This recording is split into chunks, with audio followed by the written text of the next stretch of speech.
Welcome to Unexpected Points. This is your host, Kevin Cole. This week, we're going to do something a little bit different than what we've done in the past.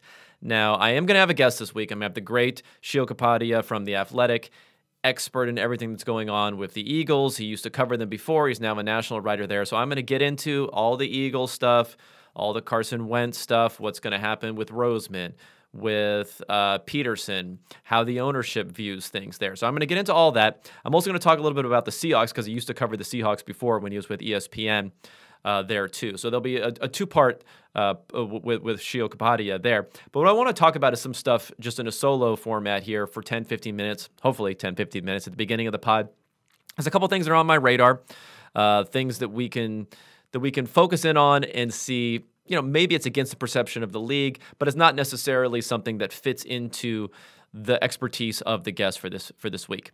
So the first thing I want to get into, and this is going to be in contrast to a recent proclamation that some people may have seen from George Chahuri, PFF George. He enraged Steelers Twitter, who was already a lot of people there enraged about the fact that there have been these multiple delays and coronavirus and bye weeks getting moved, everything else. So he threw gasoline onto that fire by saying that the Pittsburgh Steelers were the most overrated team in the NFL. And he did this a couple weeks ago. And I think, as strange as it sounds in the NFL, that could be true then. So they were seen as maybe the top team in the NFL because they hadn't lost. They were seen as a team that's probably a little bit better than they actually were offensively. And they were relied upon as if that defense was going to continue to play at a high level, at that high level the entire season. So there were some issues there. But what I want to do is I want to flip back and I want to say, at this point in time, amazingly, even though I'm not saying George was wrong then, I'm saying right now the Pittsburgh Steelers have flipped from overrated to underrated.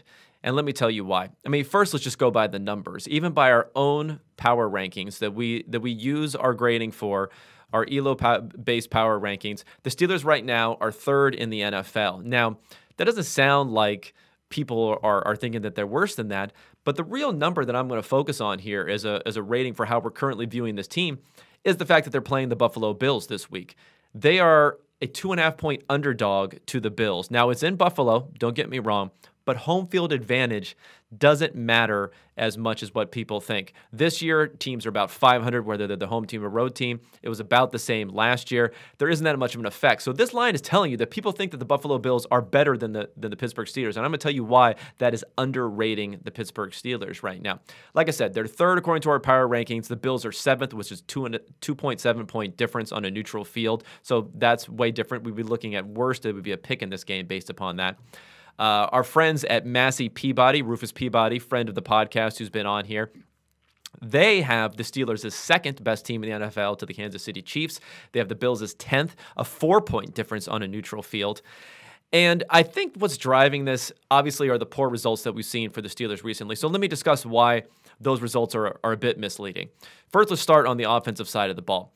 The Steelers have struggled, and Ben Roethlisberger has looked like the version that people thought could not win a Super Bowl this year. That is someone who's throwing a lot underneath, someone who's not stretching the field.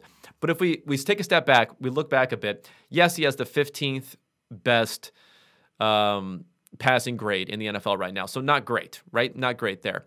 But if we look at EPA per play, what he's done there, he's more like 11th. He's ahead of a lot of names and guys that we think are pretty solid quarterbacks this season, or guys who we like Justin Herbert, like Kyler Murray, like Jared Goff. Whatever you say about him, people are pretty high on that Rams team right now. So he's been better than all those guys. He's been better than Russell Wilson when it comes to EPA per play. So what happened these last few weeks? Well, number one, they're coming off of 3 games in 15 days. That's challenging, but they'll have just as much rest here as the Bills are going to have going into this late Sunday night game. And these are really just the high leverage situations that they haven't been able to convert on the offensive side of the ball. They were 0 for 4 on 4th downs the last 2 weeks. Those are 2 games where we watched them really struggle. So 0 for 4 there. And these are not long 4th downs that they had to convert. We're talking about 4th downs that were 1 yard, 1 yard, 2 yards, and 1 yard. So these are ones that should be converted at an over 50% clip for each one of those. They didn't convert any of the 4 that they had. And that's obviously 4 drive killers right there. Now we go to 3rd down. They're 12 for 30 on 3rd down. A lot of these were some shorter third downs also that they weren't able to convert. So this is something where they converted about 2 to 3 fewer third downs than you would have expected over the last 2 weeks, despite the fact that they were converting over expectation before. And Ben Roethlisberger is someone, like I said, he's not stretching the ball down the field, but he has been someone in his career who has converted third downs at a higher than expected rate. So I expect that to reverse and to see some positive regression there going back towards the Steelers. Now, on the defensive side of the ball, I think there are legitimate concerns about injuries. Devin Bush has been out for a while. His backup, Robert Spillane, is now out. Bud Dupree is out. The starting corners, Steven Nelson and Joe Hayden, likely out after missing some time there. Now, I'm not going to go defense doesn't matter, because it does matter a lot for the Steelers. They generate a lot of pressure. That's a very sticky defensive statistic. So I think they still have TJ Watt there, and they still have the other guys on that offensive line, especially interior pressure, who can bring it. And I think the defensive losses, people may be pinning a little bit too much on them because they're happening in game. If you think about it, it's very difficult for a player to step in during the middle of the game when they haven't had time to prepare and to move into that role, as opposed to a new player coming in, like how Spillane came in from Devin Bush and the defense actually got better. A new player coming in and practicing all week in that starting role. And that's what they're going to have moving forward. The defense should come back to closer to what we've seen before. The offense is a lot better than what we've seen these last few weeks. They still have all the different weapons on offense. They still have Ben Roethlisberger, who's playing pretty well. And the drops and being able to convert, unable to convert on fourth and third down are not necessarily going to be the stickiest things going forward. Now, the other thing I want to talk about is the second point before we're going to get into it with Sheil Kapadia is Taysom Hill. Now, I've been right about some things recently, one of them being Kyler Murray was going to have some problems and that Arizona Cardinals offense was going to have some problems when he wasn't running the ball. I was fairly right about the fact that Russell Wilson was going to come back down to earth, that he may have been a bit overrated earlier this season from what we saw. One thing that I think I've been right about, but I haven't been correct about, and I'll tell you the differentiation there, is Taysom Hill. I thought Taysom Hill needed to run the ball and needed to run the ball a lot for them to win. And I'll say that I've been right there because when you look at the internals of what he has done, he has not passed the ball effectively. They have not run the ball a lot, but they've had some pretty easy competition and getting no pressure on him, playing the Falcons 2 out of those 3 games. And then he suffered a lot against the Broncos, an actual real defense on the road. But it didn't matter because the Broncos had no quarterback on the other side, so there was nothing to do there. But I haven't been correct because he has thrown the ball down the field. They have converted third downs. They have won those games. The question is, can this continue going forward? And I think we're going to get a test of it this week. Now, it's not going to be the strongest offense for the Philadelphia Eagles when they have Jalen Hurts, his first NFL start. They have a defense, again, that's been covering up a lot for Taysom Hill. The defense has been the best defense in the NFL the last few weeks. If you look at the performances they had against the Falcons, so we're talking about against Matt Ryan in that offense performed at a bottom 10 percentile in both of those two games. The defense was that good. Now, at one point, before the fourth quarter touchdown against the Falcons, there was a graphic on the screen in that Saints game, and it told you that the defense had not allowed a touchdown in 42 straight possessions. 42 straight possessions without a touchdown. Think about it. There are anywhere from 9 to, let's say, 13 possessions per game. They've gone 42 straight without giving up a touchdown. That is the environment in which Taysom Hill has had to win. There has not been a single down that Taysom Hill has played over the last 3 weeks where he had to throw the ball, where you knew he had to throw the ball. He's always been in a situation where they had that duality of what they could do, and that's why he's been able to be successful. But is that going to happen now against the Eagles? The Eagles don't have the greatest defense, but they still have Fletcher Cox. They still have Javon Hargrave up front. They still have Malik Jackson. They have guys who can create pressure. Now, on the backside, they've had their problems too, but if they can create that pressure, I think things are going to go well there. So I think this is really the make or break week for Taysom Hill. It would have been against Denver, against a real quarterback there, but when he failed, when he had negative 0.7 EPA per dropback versus positive 0.7 running the ball, that was really the test. And the key here is, what is Sean Payton going to do? Is he going to continue to drop back Taysom Hill like he's been dropping him back like a real quarterback this entire time? And I think he will. It's been successful. He's going to continue to do it, despite the fact that they really need to be running the ball. They need to be using that part of his game exhaust that part of his game now. We have Drew Brees likely coming back next week because Brees has been, despite what narratives you see out there, he's been a lot better than Taysom Hill this year. He's about 0.2 EPA per play versus Taysom Hill is about 0.7, 0.8. It's not really close in that department, but the Saints are winning. The defense is playing out of its mind, and Taysom Hill is starting to be seen as maybe a viable thrower of the ball. I think that's a mistake, and I think it's something that will be revealed this week.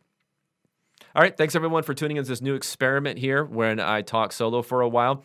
We're going to have a little break here, and then I'll come back with Sheil Kapadia from The Athletic. My guest today is Shio Kapadia. He is senior NFL writer with The Athletic, but more importantly, I mean, he does great work across the entire NFL, but more importantly, this is fortuitous timing to have him on this week because he covered the Eagles for a number of years, some of them at the Athletic, some of them at ESPN, also covered the Seahawks. So I think we're going to hit some Eagles talk and some Seahawks talk on the pod. And of course, the Eagles talk is going to be heavy on the announcement this week from Doug Peterson. Finally, I don't know if it's a capitulation, you might even call it this week, is finally going over to Jalen Hurts. So first off, I want to do this in a couple different ways. One, discuss the decision, what's going on, moving to Hurts from Wentz. And then two, like what's next? And I think that's the big thing. What's going to happen with Wentz? What's going to happen with Hurts? What's going to happen? And you've written about this with Peterson and Roseman. And of course, it's really going to rely on a lot who the person I want to talk about more than maybe some other people want to talk about him is what Jeff Lurie thinks at the top, because I'm interested in ownership there. So first off, that was a big preamble there, so I apologize in advance for that. But first off, thank you for joining me. I know you've been writing a lot about the Eagles. So do you have this situation figured out for me so I can understand what's going on now? I was hoping the opposite because, I like the way you look at a lot of these things. And, I try to be part of sort of the football nerd conversation, but I feel like I have a surface level understanding of a lot of it. So I think we'll talk through it and hopefully draw some conclusions that can help us both by the end of this.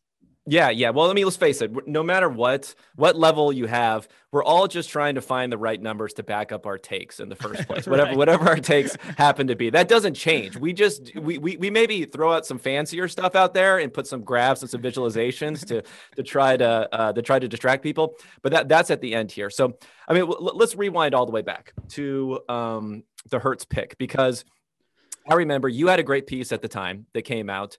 I also wrote about the Hurts pick, and I think it was probably my most popular article in the offseason where I was more positive on it. I think you were not necessarily grading, but trying to figure it out as what it meant there. So I think the one thing I want to frame about this pick is, now that we know what's happened this season, was this the right move to move over to him? Because this kind of seems like if you were going to make that pick, this would be one of the scenarios where it has the most value to actually go to him when Carson Wentz is struggling.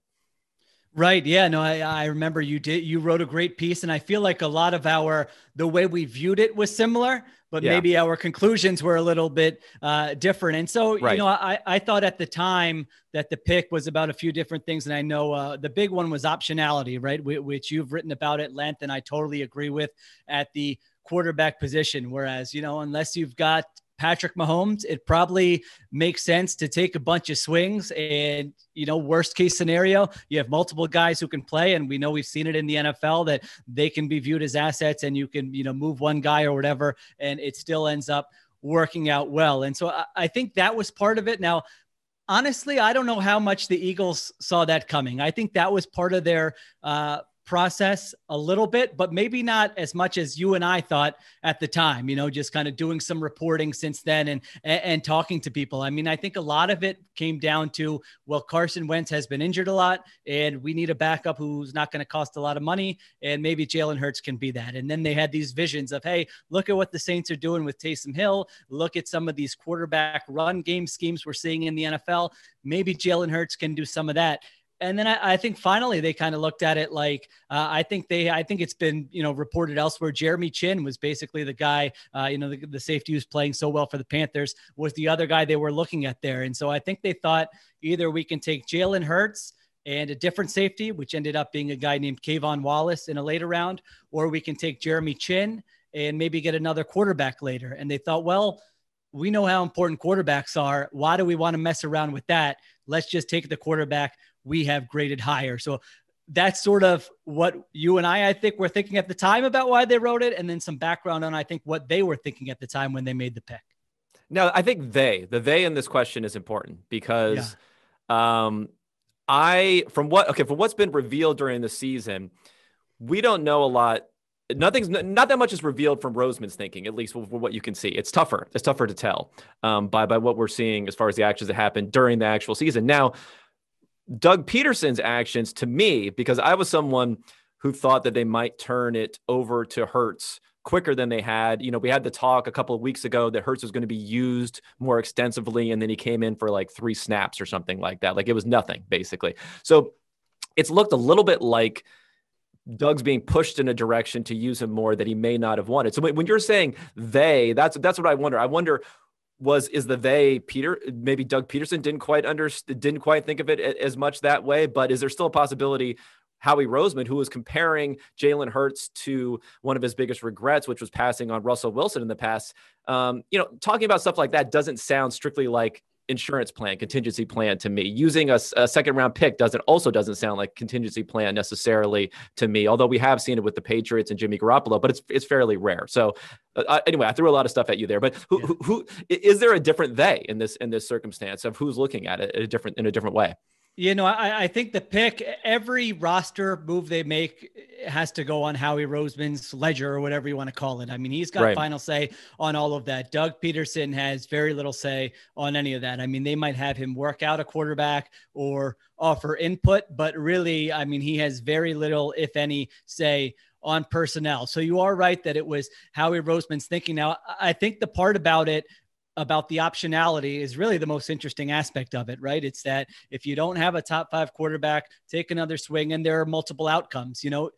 If you're the Eagles, it's not necessarily like you're not rooting for Carson Wentz, you're rooting for the Eagles, or even if you're an Eagles fan. So if Carson Wentz came out in 2020 and played great, that's a great outcome. Hurts is just the backup. If what's happening now happens and Carson Wentz doesn't play great, or let's say he got injured for like 6 weeks or whatever, and Jalen Hurts goes in and he does look like a Russell Wilson clone, well, that's also a good outcome, because you're still, then you're getting great quarterback play on a rookie contract. Now, the reason I was not on board with the pick, I guess there were a couple of reasons, but the main one was that they've used these second round picks before where I thought the upside was limited. So even now, like, let's say you had a quarterback who you hadn't just signed to a $128 million contract like you had to Carson Wentz.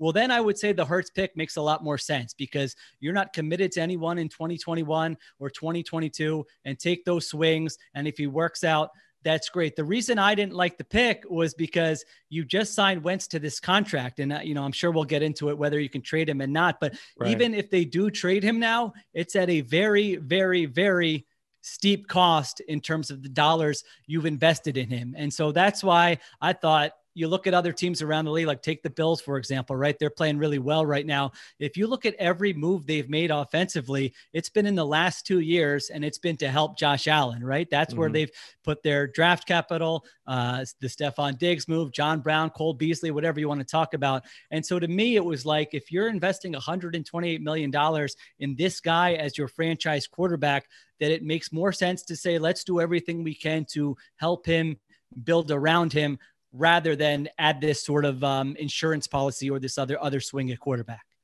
Yeah. I mean, the building around him is an interesting question. I think for Wentz and what Roseman has done, I don't think it's that it's hard to say he hasn't tried to build around him, right. I think, right? Because I mean, I know it was before Wentz's time, but Zach Ertz, first round pick, they brought in Alshon Jeffrey after he was there. They made another first round pick in this last draft, which didn't work out. They brought in Deshaun Jackson, which hasn't worked out. They got Dallas Goedert. They had the offensive line, which until this year was one of the best out there before it kind of crumbled to dust this year. So I could see how, the thought could be, we're using this pick, but it's not like we haven't built, and we're hoping for better results this year, right? We're hoping for better results. We're hoping everyone's not going to get injured like in prior years and what had happened. So I can see that. But I guess when it comes to the decision on when to make this pick for Hurts, my thinking is that sometimes the prospect dictates the timing, the pick dictates the timing, as opposed to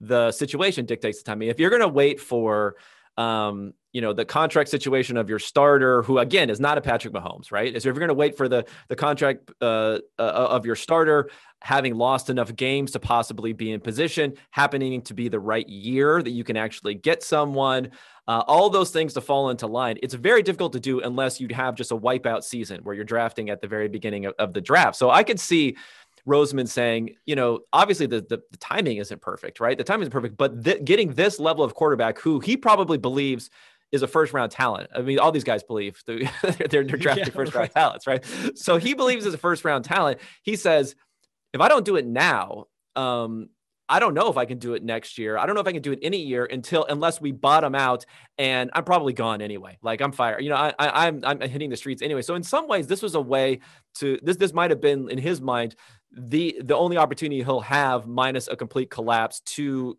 get the next quarterback if needed, to get that contingency plan. Yeah, no, you're right. There's no doubt about it. I mean, I agree with the big picture thought of when you scout a quarterback and everything from your analytics department to your scout, basically everybody is on board and you feel like he checks every box you're looking for, that most of the time, just make the pick and figure it out. That's fine. I think your point is very accurate about, it's not like they didn't try to make moves to help Carson Wentz. I mean, I don't like playing the what if game with draft picks because usually it's a one-off, right? You say, well, they took JJ Arcega-Whiteside. They could have taken. I forgot about JJ, which is probably one of the biggest when you look at who was drafted around him as far as the swings and misses. Yeah.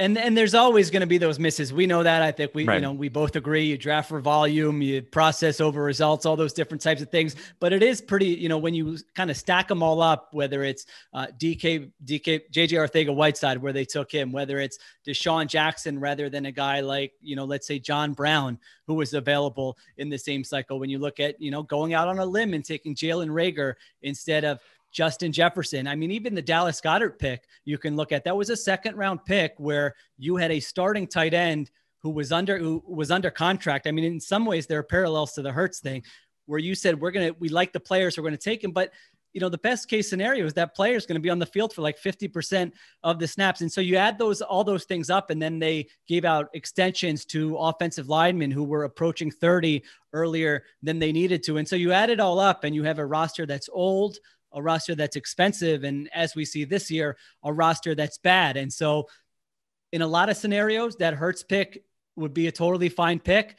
But if you kind of look at it in a big picture of how are we constructed right now, can we afford to make this luxury? Maybe it still will end up being a good pick. I mean, listen, if he comes in and and again, we shouldn't, base it on results. I know that, but if he comes in and plays really well and you have an out with Carson Wentz and all of a sudden you found your next franchise quarterback, well, then it's a big hit. But then the last thing, I guess, is just sort of the chances of reaching that upside, in the second round. I guess if you look at it, I didn't do complex math with this, but I just looked at a 10-year span of kind of day two quarterbacks. What are you typically getting?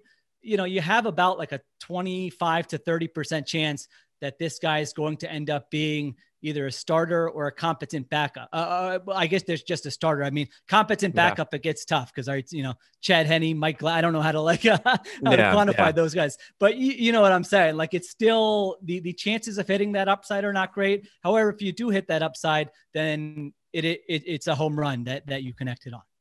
Yeah. I mean, I'll defend the Goddard pick a little bit because sometimes it seems like the ideal Eagles offense would just have 5 tight ends on the field at all times somehow, because Carson Wentz loves throwing to loves throwing to those guys. It seemed like Goddard was the only guy that he was throwing to against the Seahawks in that game. But jokes aside for this, I mean, I agree with everything that you're saying there. So then it comes down to, okay, so they've made the move here.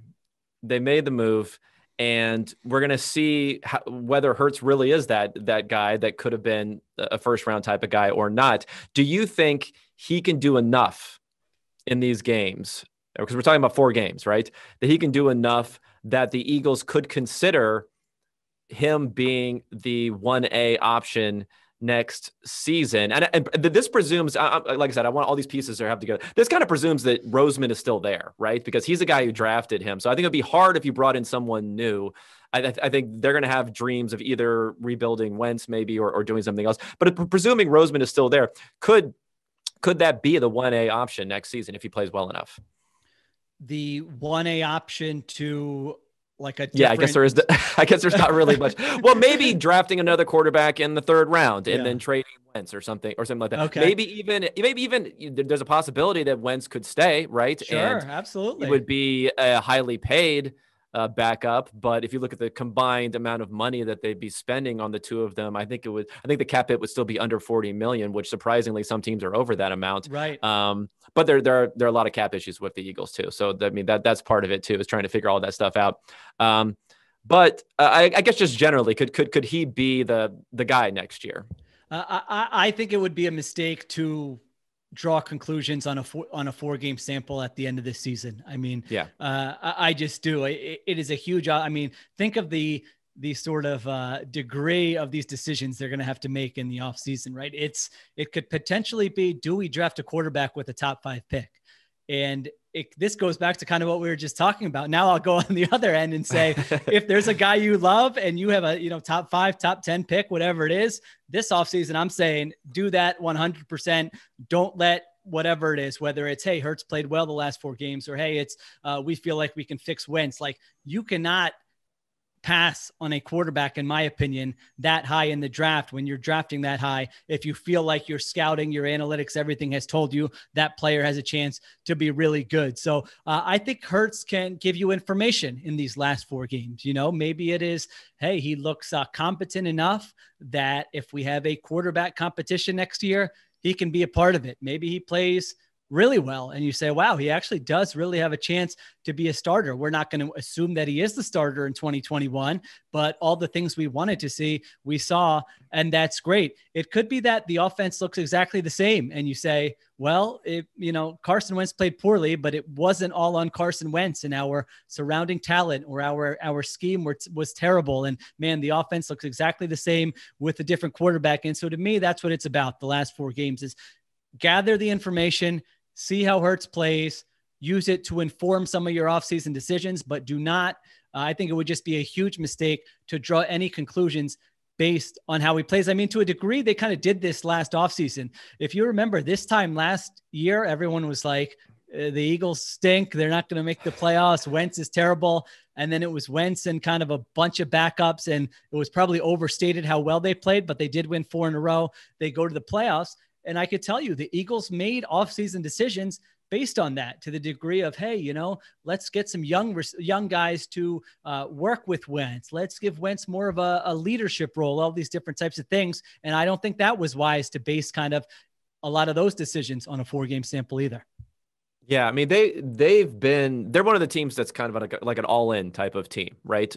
For this season and next season. So maybe that's the transition here, because I think we're both in agreement that this is probably the right move, but it's really what it's gonna precipitate down the road. So the 3 futures that I talked about. So the Wentz future, the Peterson and Roseman. Now for Wentz, You mentioned it earlier about the contract, and I think there's some misinformation out there, at least for some people on the contract. They're looking at the fact that if you cut him, it's this huge hit, so you really can't do that. If you trade him, it's basically a net positive by a few $100,000. It's nothing that significant for the Eagles going forward, but you have to do it before you're 3 days into free agency, or else you're giving him a $10,000 roster bonus, which you cannot. I mean, $10 million roster bonus. Yeah. That'd be great if you had like a $10,000 roster bonus. Like, who negotiated this terrible contract? Yeah, exactly. Yeah, that's the wrong optics there for everyone, including me saying it. So a $10 million roster bonus, and then you're toast. Then you're losing money to get rid of them in a year where, depending upon where the salary cap ends up, and this is really a huge point here, they're going to be anywhere from 50, I think, to 80 million over the cap if they don't do anything going forward. So like the plan 1A going into next year, I think was going to be Wentz plays well and we restructure him, because he is one of the big contracts that we can we can get relief from. But in order to do that, you have to do two different things, almost all these negotiations, right? Because generally maybe the cash can be worked out by giving a big signing bonus, but by doing that, you're going to extend the guarantees. You're going to raise the cap hit in the short term if you want to get out of that contract. So you'd be locking yourself in even further. So is there any chance that is still on the table, do you think, for next year? Any chance? I would say, I guess I really want to say no, but I guess there's a scenario where, I don't know, maybe Hurts plays poorly this week. They go back to Wentz. He plays well. They get, I don't know. I still think it's, yeah. I mean, it's exactly what you're saying. You're just digging that hole deeper and deeper with your commitment to him. And you really should not do, what would be kind of a short-term fix there and to kind of put yourself in a worse spot down the road. So I'll just say no for our purposes. Yeah. I mean, the thing is, even without him, it's possible to get underneath the cap, but we're talking about cutting and restructuring another 5, 6, 7 players. I mean, it's a lot of guys they're going to have to, but it is possible. It's theoretically possible to do that without burying yourself even further on that. So I think I agree there. Now, trading him, I'm of the opinion, like I said, that I think it's a tradable contract because it's $40 million guaranteed, presume. I mean, the 10 million guarantee is going to kick in for 2022 to whoever gets them. So it's 40 million guaranteed over the next 2 years. It's 47 total cap over the next 2 years. Then you have a couple of option years for a team where you're going to be paying them another 25, 26 million. Now that sounds like a big number for a quarterback who has, depending upon how you're looking at it, it could be considered the worst quarterback in the NFL this year or a bottom 3 quarterback in the NFL this year. But if a team decides he is our starter, then that's starting quarterback money. Like, I don't think a team is really going to quibble about whether you're paying someone 17 million or 24 million to start if that's your starter, because Teddy Bridgewater is making more money on an annual basis over the next 2 years than that. Alex Smith is making more money. I mean, they probably won't. Alex Smith probably won't survive that contract, but still, he signed a deal at 33 that was a bigger contract than what Wentz's remaining contract is right now at 28 when he went to Washington. So it's not, out of the realm of possibility that can happen. But I've been starting to think more that, blowing it up, I mean, it's really a risk to get rid of him. There's probably more of a risk to get rid of him than you think on the Eagles side. So maybe there's a lower chance than I think there. What do you think is the chance that he sticks around next year? Or what do you think is the chance? I should flip it around. What's the chance that they do look to move him? Because they're going to have to be very aggressive and do that early.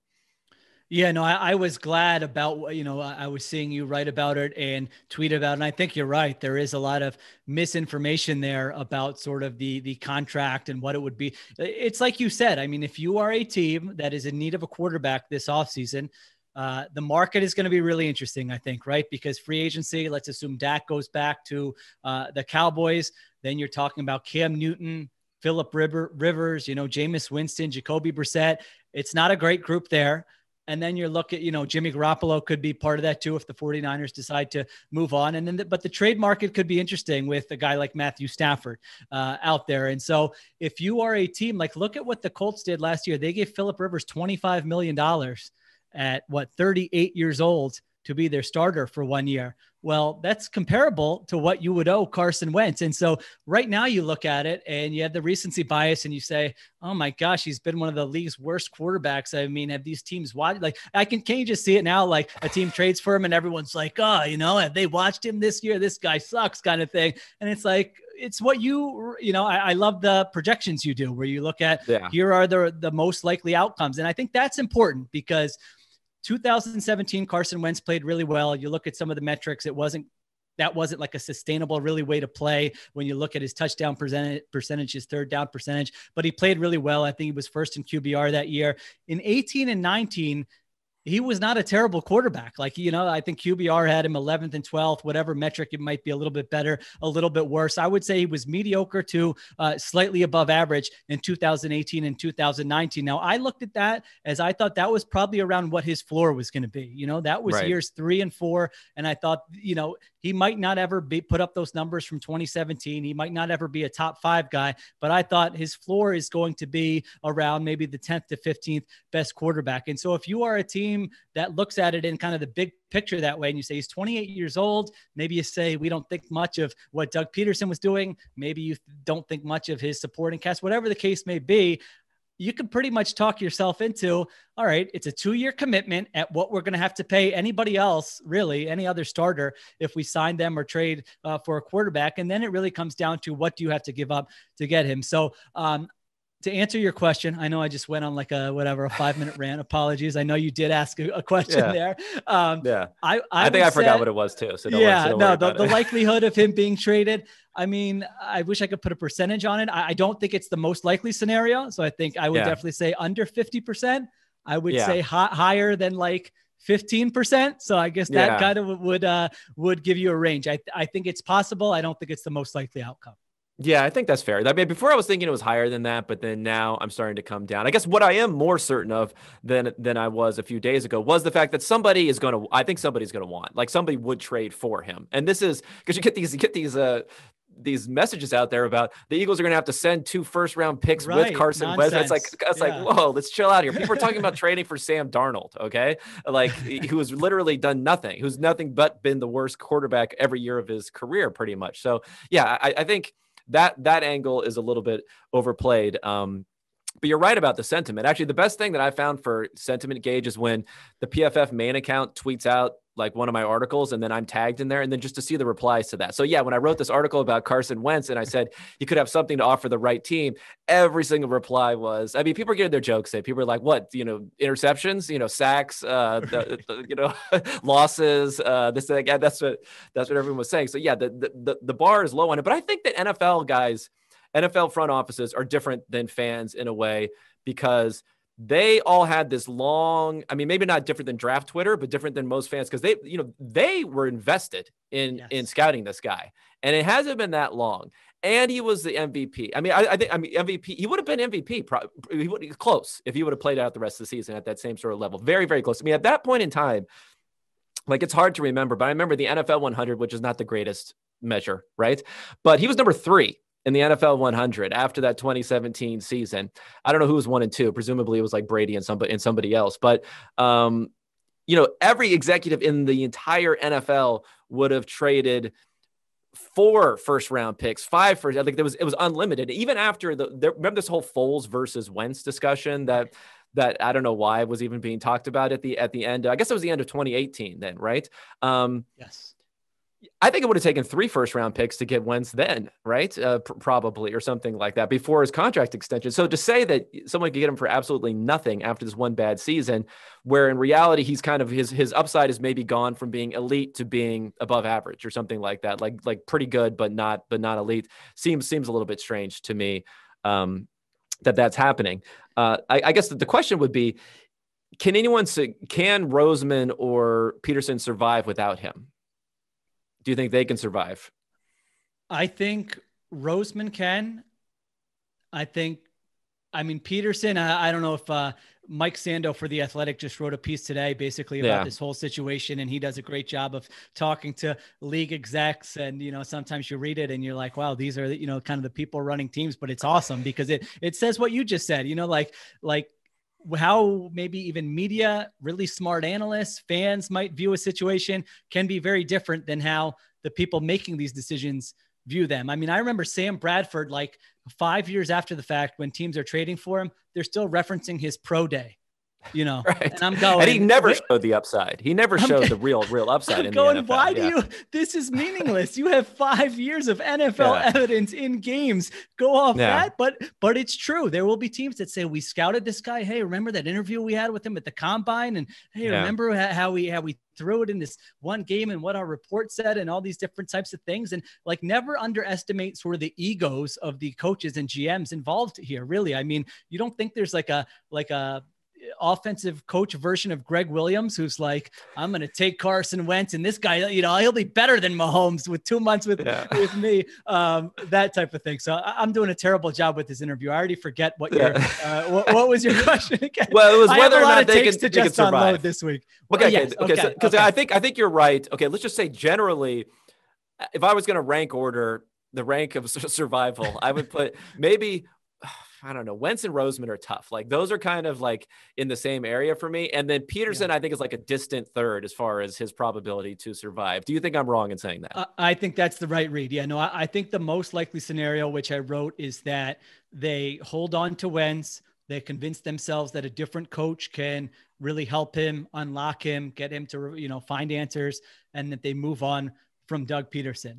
I'm not going to say like, I'm sure that's going to happen, but if you're asking me like for my most likely scenario, that would be it. Now, Howie Roseman does, I think, deserve a large, amount of criticism for kind of the state of the roster, when the cap issues we talked about, the age of the roster, the quality of the roster, some of the decisions he's made, the drafting, all these different types of things, even if we just look at process with drafting, not just the players. However, he's been Jeffrey Lurie's like right-hand man and has been in the organization for like 21 years. And so when you're an owner and you have faced these huge decisions, a lot of times, this is why they hire these like, search firms or whatever. Like they don't have the confidence to say, I can go out with the other people I trust and find a new coach and a GM. And so they're kind of less likely to do that. And they might be more likely, a guy like Jeffrey Lurie, to say, well, let's switch the coach, but Howie Roseman will help me find a new coach. We'll give it a shot with Wentz and the new coach, and we will go from there. So I do think that the most likely scenario is that they move on from Peterson, but keep Wentz and Roseman.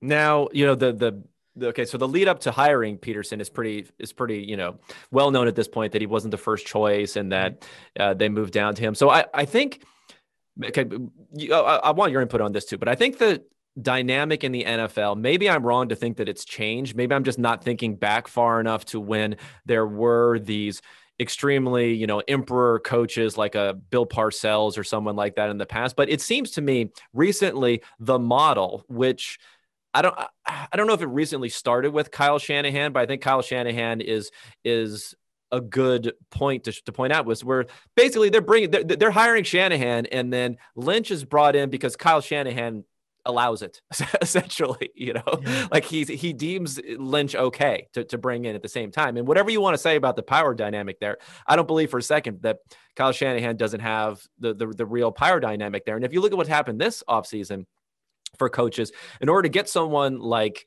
they brought in Ron Rivera. They're bringing him in, and he's just gonna he's gonna do everything he wants with the organization there, and he's gonna start from top to bottom. As opposed to maybe in for the Giants, they bring in Joe Judge, and they say, you know what, we can slide Joe Judge in here. He'll be underneath Gettleman, but Joe Judge wasn't this guy that everyone wanted necessarily. So in Carolina, they brought in Matt Rule. I mean, we'll see what happens in there in the front office, but I think he's going to have a lot of control going forward on what they're going to do there. I'm probably missing some other teams and where there has been a similar situation to this. But the question would be, if you have Roseman around, does that complicate the head coaching search of someone who may want to come in and have his guy in the front office?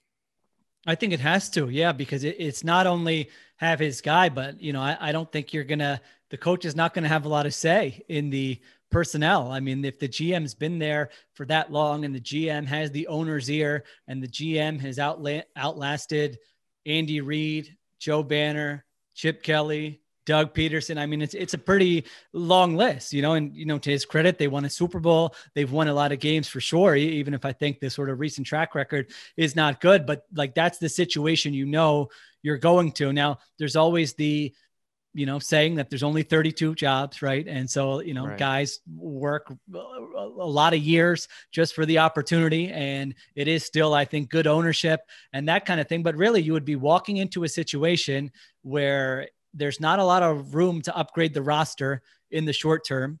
The GM is going to be making the personnel moves, and that, that might not be as attractive as, let's say, if you're, if you were like a Matt Rule and you kind of want to go in and say, I want, what did he get? A 6-year contract? Yeah, it? It was kind of crazy. Right. Yeah, I think, who was it? David Tepper locked him in a room and wouldn't let him leave until. Is that what it was? That's kind of creepy. No. It was like an offer you can't refuse. It was like, he basically he godfathered him. He godfathered him on there. Yeah. It wasn't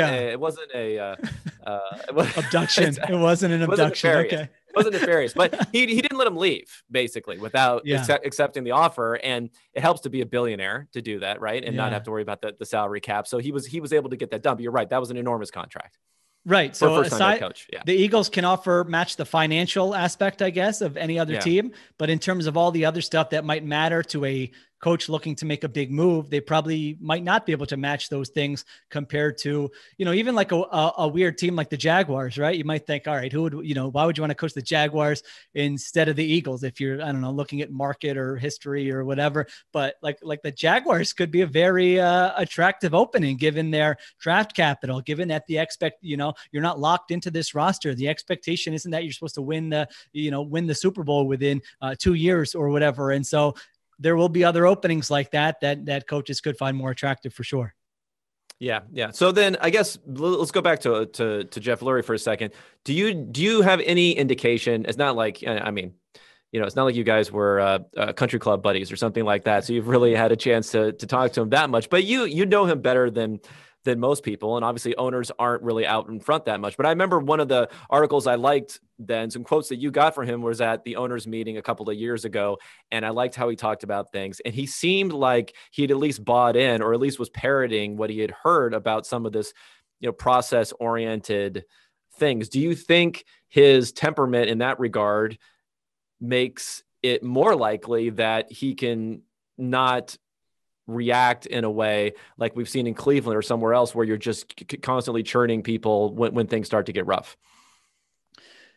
Yeah. I think philosophically he is like forward thinking and he's into a lot of the, football nerd stuff that, you and I, and probably a lot of people that are listening are into, but it is different when you're sort of in the seat making the decisions and I think he's going to be 70 years old and, you've been doing it for a while. Like, I don't think he's good. If the question is he going to be really patient? I think the answer is no. I think his belief is that in the NFL, turnarounds can and should happen relatively quickly. I think he's willing to take big swings. I don't think he's like risk averse to personnel moves. I mean, even how they got Carson Wentz in the first place, right? They had to kind of maneuver and trade up and do all these different types of things. I think he's into those types of moves, but I think if someone came in and said, hey, it's going to be 3 years until we're a really competitive team, I think he would say, I don't think so. That's not how we operate. To a degree, I kind of agree with him in that respect in football. I think the turnarounds often happen quicker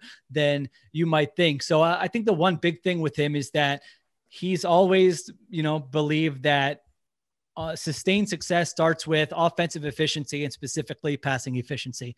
I mean, I think that has been his belief for, probably decades now, probably before he even hired Andy Reid. And so he believes everything is quarterback related.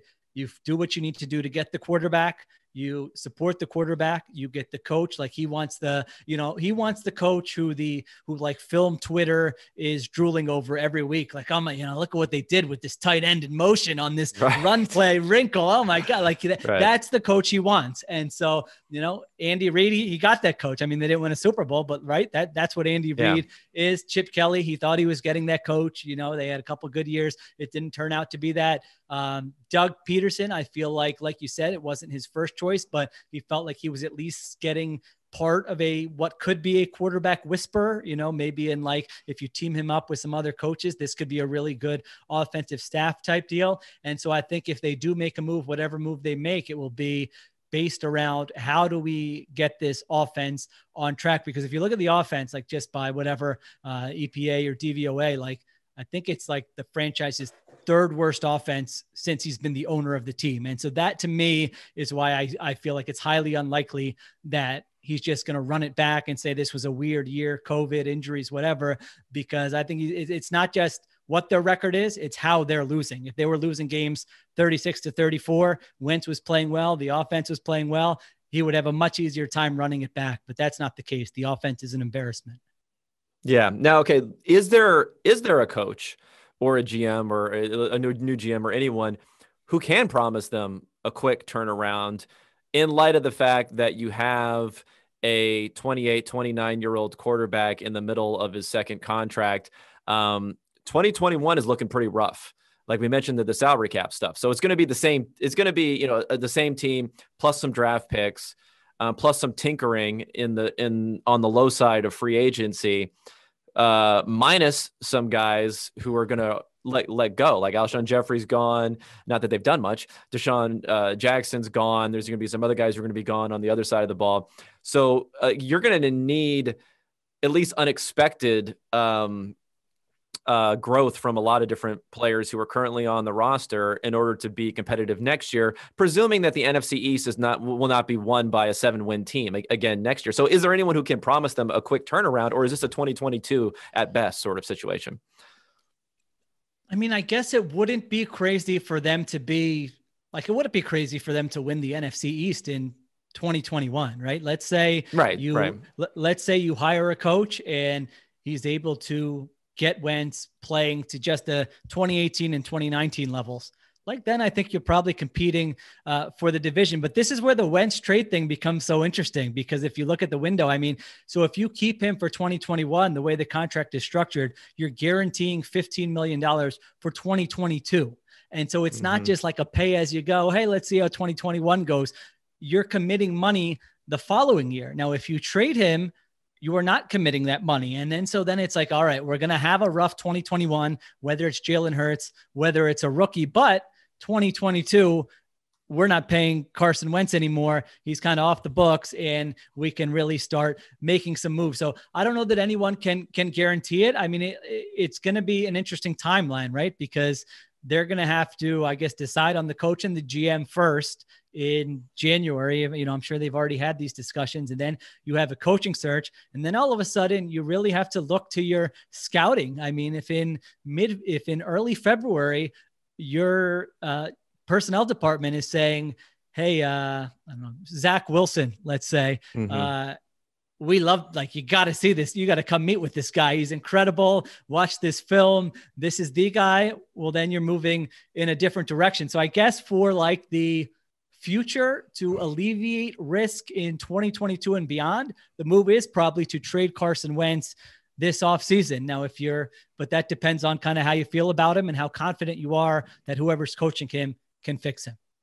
Yeah. I mean, the draft thing is interesting because it's always one of these situations where, you know, I consume a lot of media and podcasts, and I probably heard like anywhere from 17 to 18 different teams where they're like, you know what, maybe we can draft Zach Wilson. It's like, well, maybe not, like not everyone. Right. There aren't like clones of these guys to go around. So I do think, like, I don't know how much teams do that to themselves, but I think fan bases convince themselves of this draft out a little bit more than it's really there. Right. It's one team's going to get him. I agree. But you know, the Eagles and everyone else are going to be in a decent position, but you're going to have to sell out to get someone like that into this sort of roster. So it will be interesting, but okay, let's move on from Eagles talk. That was very comprehensive. I want to also, like I mentioned, hit Seahawks talk. I have to say that I don't do takes that often, but the one take that I got some grief from at the beginning of the season was saying that people who were putting Russell Wilson in the same bucket as Patrick Mahomes,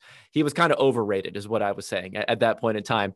It didn't help that Bill Belichick shortly thereafter said he was so underrated, and then, you know, he owned me, of course. Like they always own the nerds. And then it didn't help that the first 8 weeks of the season, he was playing, he was insane. He was playing so well that in MVP markets, I think he was like a 50-60% implied probability to win. Now he's fallen off the charts these last few weeks. So you had your ear to the Seattle streets, to the peers out there in Seattle. And what the big picture, do you have any opinion on, let's start with the let Russ cook thing, because that's the big thing. So we have the nerds were winning.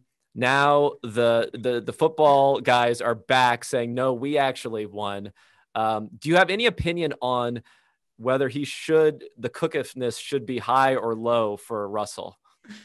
Yeah, no, I think it should be high. Yeah, I'm definitely I'm with the nerds on that, you know, put him in advantageous situations, pass on early downs, all those different types of things. I mean, I think the big difference, you know, with him and Mahomes is the negative plays. I mean, really, if you look at just kind of the fumbles since Wilson has gotten into the league, and then the sacks, which obviously have not been all on him, but you know, that he certainly takes more negative plays, which puts you in tough situations, specifically with a defensive minded conservative head coach is going to look at that and weigh that even greater than maybe you or I would. So, but yeah, no, I'm on board with, I think their formula for this year is to do everything you can to make that a prolific offense, try to get the defense to mediocre and see what happens. Now, it's weird because we're in December and I really don't know what identity this team is going to take down the stretch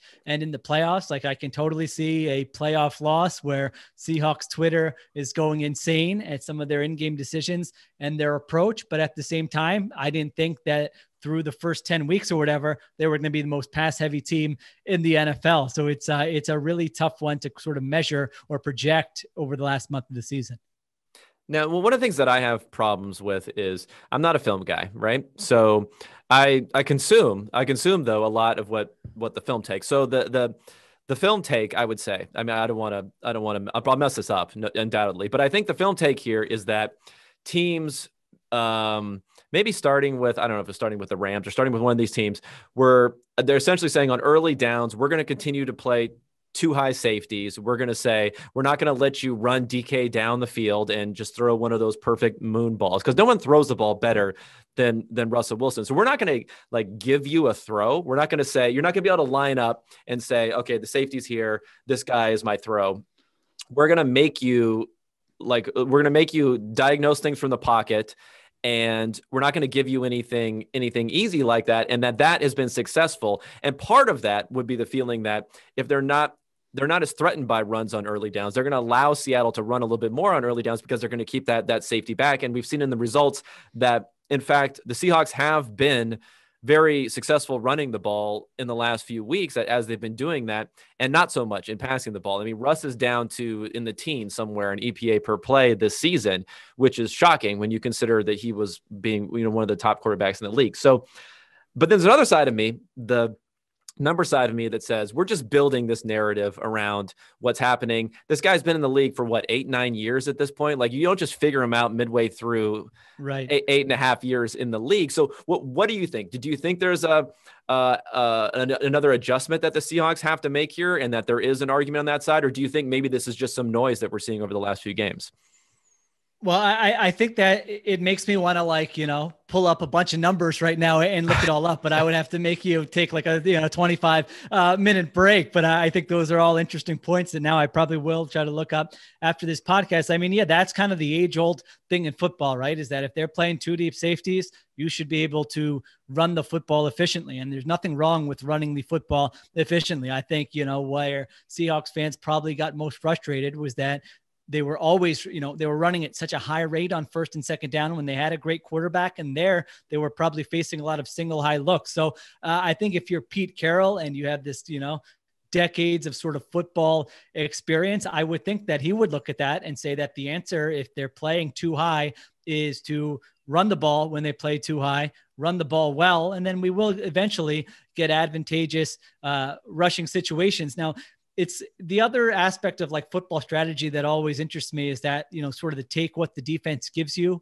type idea. And that's what that would be. And sometimes I think like there's a reason like the defense is giving you that, right. So like, is it always the best move to just say, all right, they're playing two deep safeties, we're going to run the football, or should we be, still be trying to figure out ways to pass it more? So knowing how they think, I think that will make them more run heavy, but at the same time, if they're doing that over the next 4 weeks and they're gashing teams in the ground game on early downs or against two deep looks, well, all of a sudden defenses are then going to come back and say, all right, well, that's not the strategy to stop him. And I agree with what you said. I mean, when a guy's been in the league for this long, like you typically don't figure out a way to stop him in year 8 or year 9 based on, whatever we're talking about, a 4-game sample, a 6-game sample. Like there's a lot, even just watching their game against the Giants, like they were kind of just sloppy in that game, right? They had like drops and they had unforced fumbles and these other things that are going to crush you on EPA and other statistical, but like, because a guy fumbles in a handoff exchange, that shouldn't change the way you play. And so you have to kind of look at some of those factors and say, all right, this isn't going to happen every game. We don't need to make huge adjustments to this. Now, when you were covering the Seahawks, well, what years was that? 15 and 16. So 15 and 16. So those are some interesting years because, Russ came in 2012, right? Pretty immediate success. Now, I was looking back at his numbers from a grading perspective and from an efficiency perspective. basically through, I think it was 2016. I think it was 2017 was a down year, or was it 2018 was a down year? Well, one of those was a down year, but he was top 5 or top 10 in EPA per play. His grading though was marginally lower. These last couple of years, he hasn't been great in EPA per play. Really hasn't changed that much, honestly. He was in the top 10 last year. Like I said, this year he's fallen even further, but his grading has been excellent the last couple of years. And I think there is this thought around the league and for other people that he's changed quite a bit. If you look at Mike Sando, who does the great QB tiers, he was 50 out of 50 tier 1 quarterback last year. He and Mahomes are the only two guys to do that. The year before, I think it was almost evenly split between tier 1 and tier 2. So what I'm seeing with him is I'm not seeing the results changing that much as far as a pure numbers basis. You were back when the perception of with him was very different. I think, at least for the average fan, that was Marshawn Lynch, play defense, do your thing, but don't do too much of your thing.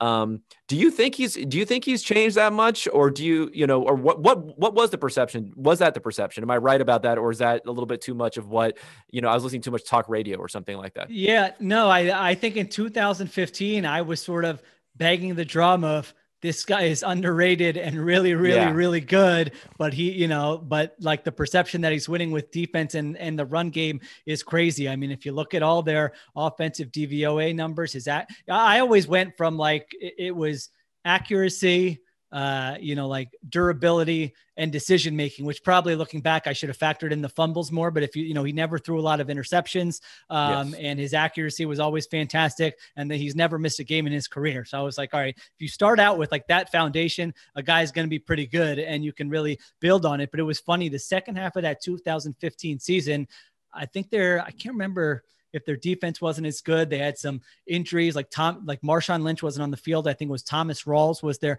ball carrier. But like, if you go back and look at his numbers, like the last maybe 10 games of 2015, it's insane. I mean, I think it might've been like 25 touchdowns, 1 interception. I mean, yards per attempt, whatever, I'm sure even if you look at EPA and those advanced numbers, it would be crazy. And I thought at that time, he was just carving teams up from the pocket. Like it wasn't, hey, Russell Wilson's running around out of structure and buying time. Obviously that's a part of it, but for the most part, he was just operating from the pocket and just like totally crushing teams. Doug Baldwin had like a great stretch. So I always thought in my head, all right, the coaches are going to see this. This is going to be the stretch that makes them say, we're going to change how we play because look at what we have at quarterback. And that didn't really happen. I mean, it did take longer. Really, you could say, I mean, it took until the start of this year until they really decided, let's see what happens if we just hand him the football, pass a lot, and try to score a lot of points. And then, they are very, I would say Pete Carroll I don't know if he ever preaches process or results, but I do think he's very, very results oriented. And so when you have like 2 games where you have 6 turnovers, I mean, that's just not going to sit well with him. He's not going to be able to look at a big picture way of that and say, all right, we can still play the way we're playing. If he goes for it on, I think it was a couple of weeks ago, right? They went for it on 4th down twice in the first half. He didn't get it. And after the game, he's like, that was the worst first half I've ever coached. No, Pete, it was okay. Those are good decisions. make them again. But that's kind of just how he's wired. So I think the perception of him, it's probably unfairly changed. Like you said, I don't think there's been like this massive change between who he is now and who he was 4 or 5 years ago. Okay. Well, do you think, is this team still a contender? And I think part of that is saying they're in the NFC, which I think helps, versus not having to face the Chiefs and the Steelers and, even the Ravens, I think have some side, the Bills, who have now emerged as one of those teams. But like you mentioned in the playoffs, I do see the very strong possibility, if you're going to say that especially if they don't win the division, that they're going to win 3 straight road games to get to the Super Bowl. I just don't see, I don't see how that's necessarily happening. What do you think about their chance for really being a contender? Because they were being placed up there near the top, I think largely on the fact that they were seen as having the best quarterback in the conference.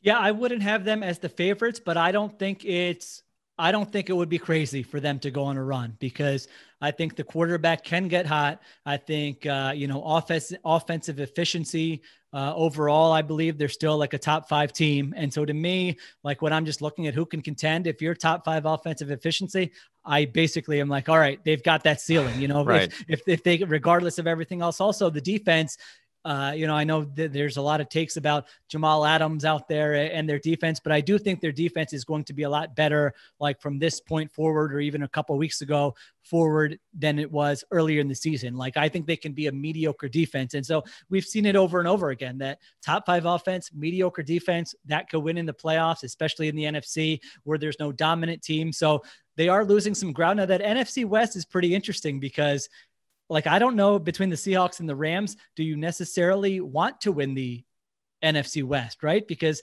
you win it and you could be hosting Tampa, you lose it and you could be going on the road against the Giants or Washington. So that was just when I was writing my power rankings thing today, and I was doing the best case scenario for every team. And I'm like, well, it's, I don't think it's that much of a disadvantage. Probably it might be it very well might be an advantage to not win the NFC West and get that wild card seed. So I don't think that would necessarily be like the end of the world for them.